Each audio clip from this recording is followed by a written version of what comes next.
Hi, this is Alex Grieve, aka I Be Crazy with Stone Blue Airlines Tech Corner. And in this segment we're going to go over antennas, but specifically UHF antennas for your long-range radio system. I'm going to go over a few antennas: the basic half-wave dipole, the quarter-wave monopole, and the coil-loaded dipole. I'm going to discuss the performance characteristics, what to expect, the good points, the bad points, as well as how to build them. Now, we're going to start with the half-wave dipole. The half-wave dipole is the antenna to which every antenna out there is compared with. The main issue that keeps people from running a full-wave or half-wave dipole is that it's quite large, and when your helicopter lands, it can hit the ground. The easy way to fix that, of course, is simply to make the counterpoise or grounded element flexible so that when you land on it, it simply folds up. And when you take back off, well, it straightens back out. The great thing about a half-wave dipole is it's very efficient, and there are absolutely no problems with it. It balances easily, that means it doesn't interfere with anything, and it works great. Here on my vector network analyzer, I have a basic half-wave dipole, and as you can see, my rejection is bouncing between about minus 25 and about minus 40 dB. So in SWR, this equates to a 1.08, 1.07 or so, so very good SWR. Well, how about the quarter wave monopole?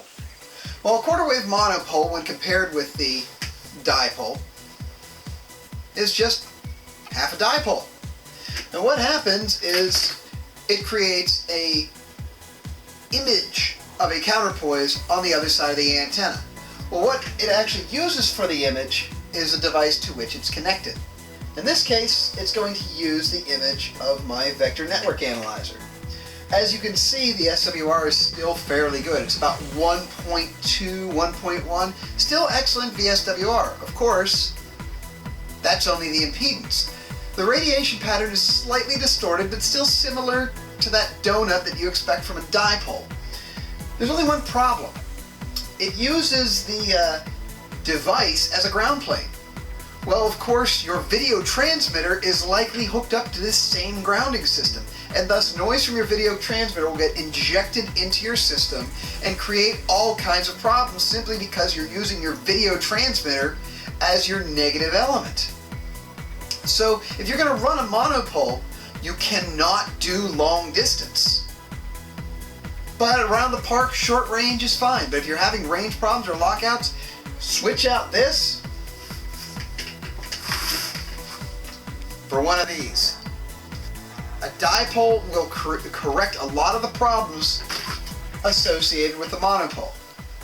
Well, there are other types of antennas. If the dipole antenna is simply too large for you, you can try a coil-loaded dipole. This effectively shortens the antenna. There's a couple problems with this. One is that, well, first of all, you notice the bandwidth is extremely narrow, so it has to be built fairly tight tolerance. The other problem is you can see the best VSWR is about 2.3, 2.4. Is that a problem? Well, probably not. SWR better than 3.0 for your UHF system is just fine, so long as the antenna is of the proper construction. What happens if we just coil up the active element only and leave the grounded element the full length? Well, it looks like the SWR gets significantly better. We're around 1.6, 1.8, and now because the physical antenna is closer to the actual length of a dipole, this is going to be more efficient. This antenna is somewhere in the neighborhood of about 75% efficient, compared to the dipole near 100%, or a monopole at about 60% efficiency. But what about coiling up the counterpoise, or the grounded element? What effect does that have on the system? Well, we're noticing now we have about a 1.3 SWR. This is slightly better SWR than coiling up the active element. So if you're going to build one of these, you might want to just coil up the grounded element. What's the efficiency on this? Again, it's a coil-loaded dipole, so its efficiency is around 75, maybe 80%.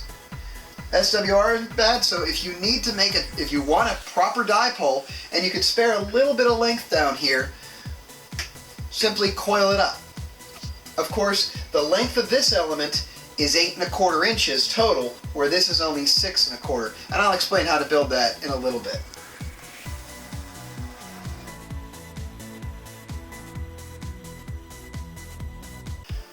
Okay, the first antenna we're going to build is the basic half-wave dipole.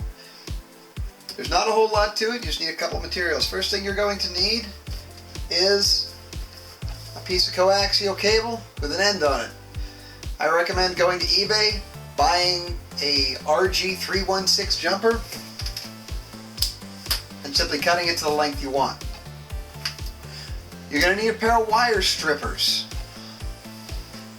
And then you're going to need some kind of wire for the elements. In this case, I'm going to make a semi-rigid dipole, so the top always stays stiff and the bottom can flex easily. So I'm going to use a piece of 24 gauge solid wire for the counterpoise, and the active element is going to be a piece of 035 MIG welding wire. Of course, you're also going to need solder, and of course, your soldering iron, and some type of device to measure it with. Hi, puppy.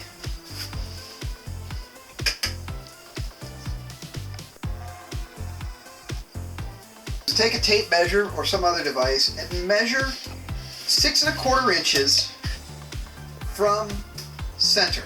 So 6 1/4 from here to here, 6 1/4 from here to here, and make a mark on the table. This is the easiest way to verify you have the proper length. Then you're going to cut your elements down so that they are each 6 1/4 inches long. Now your counterpoise you're going to make just a little bit longer. I'm going to take my wire stripper here, strip the end off, and then bend it 90 degrees. So make it a little bit easier to attach. Now my total length from center to the end should be 6.25 inches. So I'm a little bit long, so I'll go ahead and trim that off right now. Now for the coaxial cable. The easiest way to do the coaxial cable is like this. Take a pair of wire strippers, about a 14, it's equivalent, RG316 is about a 14 gauge wire. And you want to strip off 1/2 to 3/8 of an inch. Put it in there, spin it around a little bit, loosen up, move forward just a touch, grab it loosely, and then pull out. That keeps the cable fraying to a minimum. Is take your soldering iron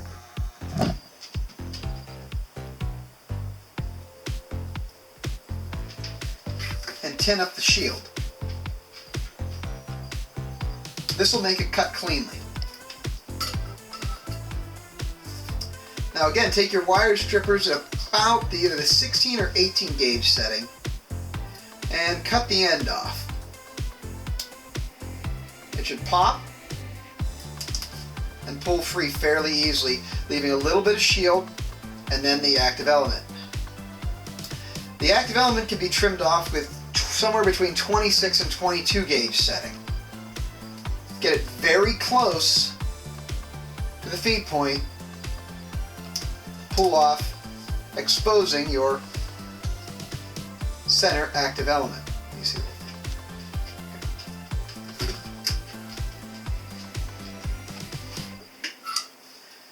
Next, you'll go ahead and tin up all your components.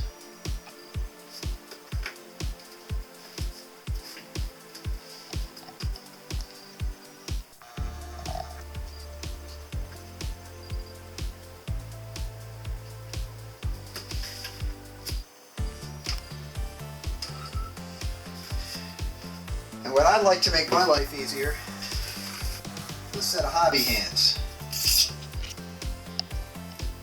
And just so you don't have to ask, I got these from Ross Badger at Badgerfly.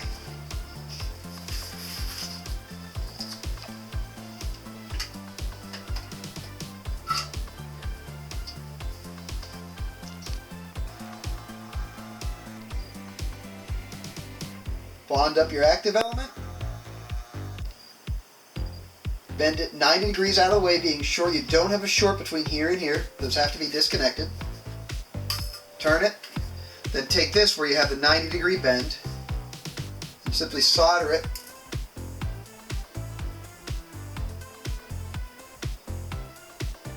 right up to your shield.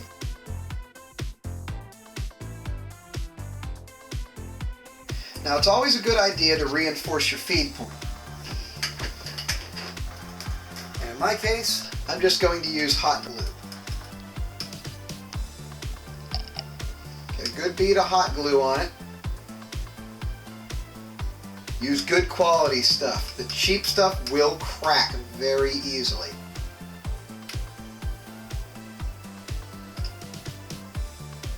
Epoxy also works well. And there you have it, your half-wave dipole.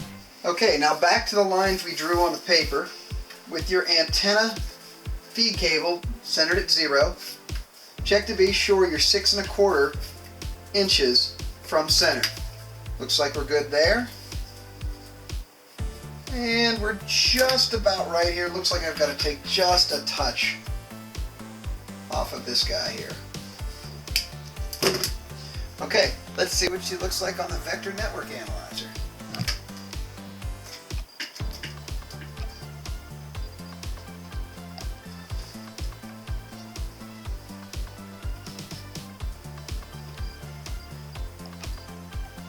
Not bad for a first try blind, showing 1.2 SWR.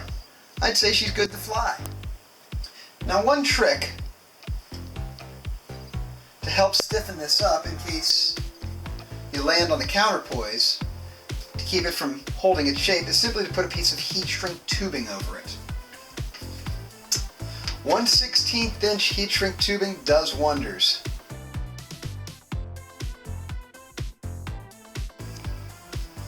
Okay, the quarter wave monopole, also typically called the sander style monopole, has seen several revisions over the years, and there's a lot of argumentation on what length to actually use and how to construct it. What Sander recommends is simply taking an SMA male right angle plug, removing the screw on the back, and attempting to solder your wire to the inside. I find that quite difficult, and the impedance is never quite right. So again, buy a jumper. Again, eBay is a great source for jumpers. Something nice and short so you're not wasting a lot of cable, with a right angle SMA male plug on it, and just cut it off nice and short. And you're going to use the same technique again that we used on the half-wave dipole. We're going to cut it as close to the SMA connector as we can.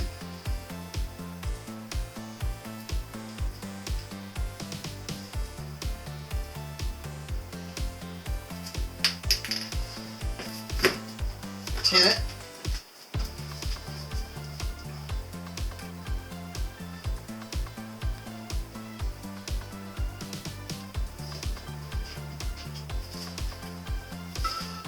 Now this time we're going to strip off the entire shield.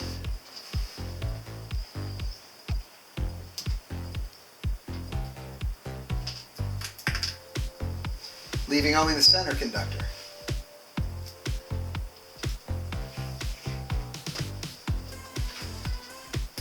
Strip off some of the insulation on the center conductor.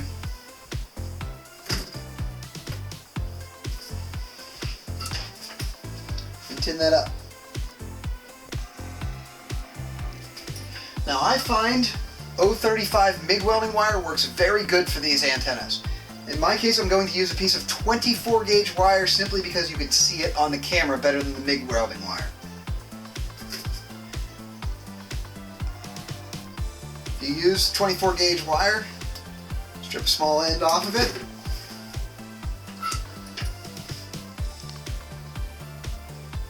tin it up, and then attach it .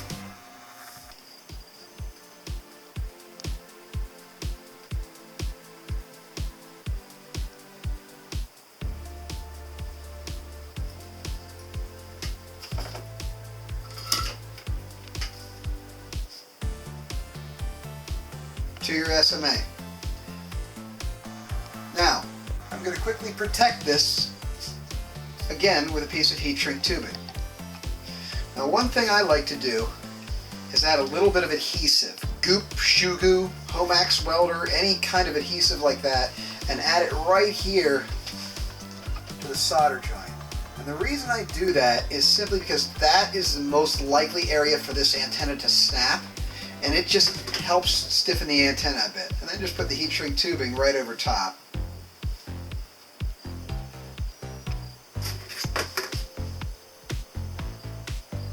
Let's find our antenna in there. There it is. Trim it off.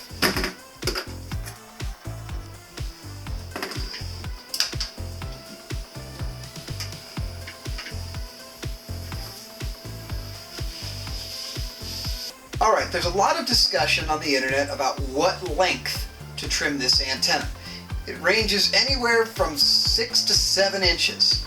What's right? Well, we've got a vector network analyzer right here to figure out what is indeed correct. We're going to start out right here with a total length of tip to tip of 7 inches. Hi, puppy. As you can see, our quarter wave monopole at 7 inches is hitting 371 megahertz, and that's obviously not right. So how are we going to fix that? Trim it till it's right.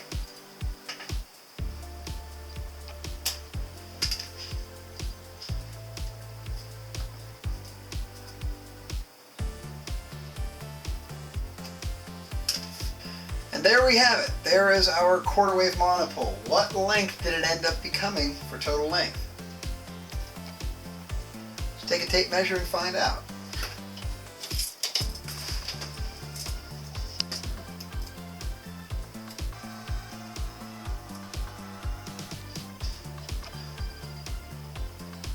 Six and an eighth inches exactly.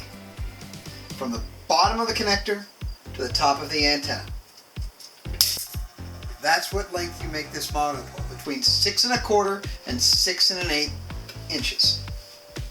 So now begs the question, can we turn this quarter wave monopole into a half wave dipole by simply adding a section of wire? Well, so I've done just that. I soldered a piece of wire to the end of my monopole to turn into a dipole. Does it work?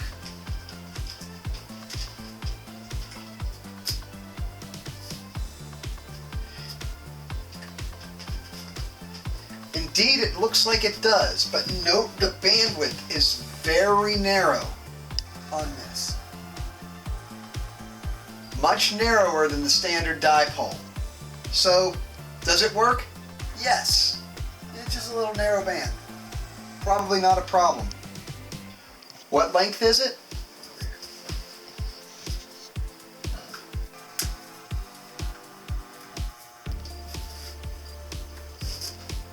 6 1/4 inches from each side. So it is indeed the same as a dipole.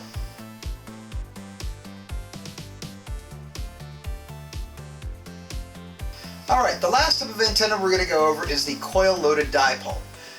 Coil-loaded dipole is a compromise between a standard dipole and a monopole. It doesn't have all the defects with wiring and interference issues of a monopole, but not quite as efficient as a dipole. But the nice thing is it's a little bit smaller, so it can fit on your multicopter better, or even your airplane. Making it is a little bit trickier, but it's pretty simple. Again, you're going to need a cut SMA jumper. Again, I'm using RG316 cable. And again, you're going to need 2 lengths of wire. One short, one long. The element connected to the center is going to be 6 1/4 inches long. So go ahead and trim it to 6 1/4 inches. The grounded element or counterpoise is actually 8 1/8 inches. Strip the end off. And again, we're going to put a 90-degree bend right at the end to make it easy to attach. Again, same cable prep. 14 gauge notch on the strippers. Strip the end off.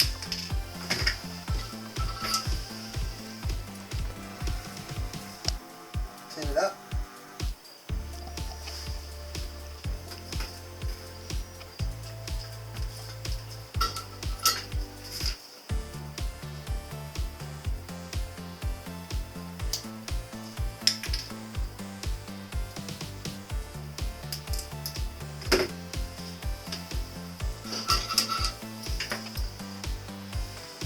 Tin this up.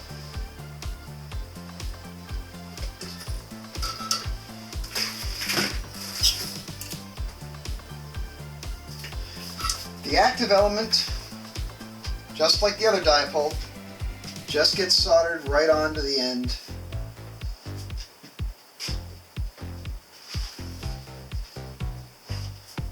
of the cable. What I find is a standard ballpoint pen is perfect for coiling this up. Leave about 2 inches or so below the ballpoint pen and coil very tightly 4 times around.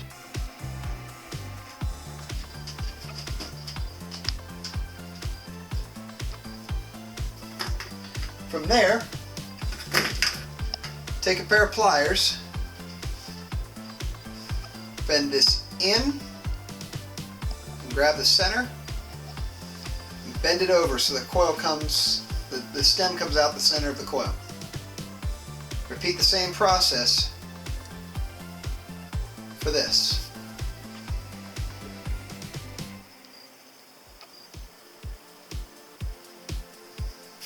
And there's your grounding element. Again, same procedure as before, tin it up.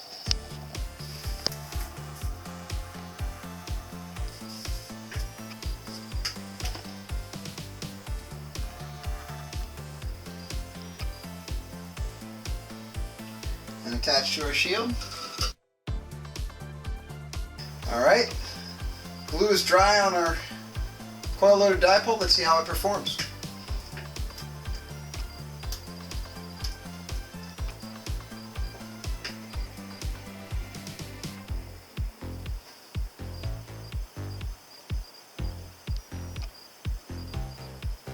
And there you have it, 430 megahertz.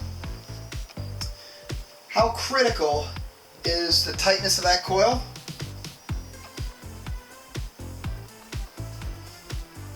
Obviously not that critical at all. Small shifts in the coil size change the frequency slightly, but not so much that I would worry about it. And there you have it. Okay, one final note about these antennas, and that's their use. A dipole is best when it's vertically oriented for vertical polarization. That means your transmitter and your receiver should both be vertically polarized. So vertically polarized meaning straight up and down. Well, with the transmitter, one nice thing about a center-fed dipole is that most people hold their transmitters like this. If you're using an extendable antenna, in order to maintain polarization, you've got to hold your transmitter like that. So many people are going to find that this is very convenient for an antenna because most people hold their transmitter relatively flat unless you have some device to kick your long-range radio system off the back of your radio at an angle, which would allow you to have this maintaining polarization with this. Another great thing is that this antenna is much more efficient than this one. This has been an IB Crazy tutorial. Keep your wings in the sky.